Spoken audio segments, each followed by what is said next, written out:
Emmanuel Navon, bonsoir. Bonsoir. Vous êtes professeur de relations internationales à l'université de Tel Aviv. D'abord, est-ce qu'il faut voir un signe justement qu'il y a encore beaucoup de tensions entre Washington et Moscou dans le fait que ce soit Kerry et pas Obama qui viennent rencontrer Poutine à Sotchi? Oui, très clairement, et cela vient à la suite du fait que Obama a boycotté finalement les célébrations du 9 mai à Moscou, des 70 ans de la fin de la Seconde Guerre mondiale en Europe, comme les autres dirigeants européens, ouest européens en tout cas.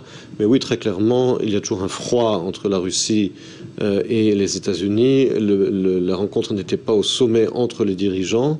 Donc oui, pour répondre à votre question, très clairement, le fait que ce soit Kerry et pas Obama qui se déplace montre qu'on est encore en négociation et pas à un stade de rétablissement des relations.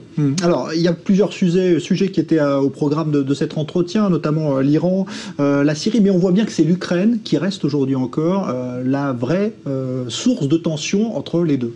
Bien entendu, parce qu'en Ukraine, il y a là un véritable problème dans la mesure où Poutine a remis en cause les principes fondamentaux qui gèrent les relations internationales en Europe depuis la fin de la guerre froide. Il a remis en cause la souveraineté de l'Ukraine en annexant la Crimée, en contrôlant plus ou moins l'est de l'Ukraine. Il y a là une ligne rouge pour l'Occident. Alors d'un côté, l'Occident ne peut pas accepter cet état de fait. D'un autre côté, l'Occident ne va pas évidemment intervenir militairement. Donc ce qui reste effectivement, ce sont les pressions économiques. Alors ces pressions économiques, elles portent atteinte à l'économie russe. D'un autre côté, Vladimir Poutine essaie de s'en sortir.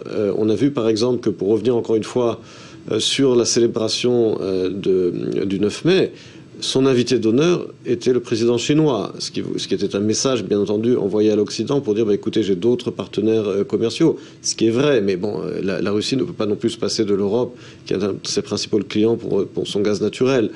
Mais effectivement, il y a un bras de fer qui se joue entre l'Occident et la Russie, essentiellement sur le plan économique, mais les deux parties comprennent qu'il y a une limite jusqu'à laquelle ils peuvent imposer leur volonté. Donc il y a un bras de jeu de fer qui continue tout simplement. Un dernier mot rapidement, parce qu'on apprend ce soir qu'il va y avoir ouverture d'ambassade entre La Havane et Washington. Ça, c'est un pied de nez à la Russie ou pas de la part des Américains ? Non, je pense pas. Je pense que le dossier vraiment de Cuba est complètement séparé de celui de l'Ukraine. Bon, tout simplement, la politique du blocus sur Cuba était complètement anachronique et dépassée.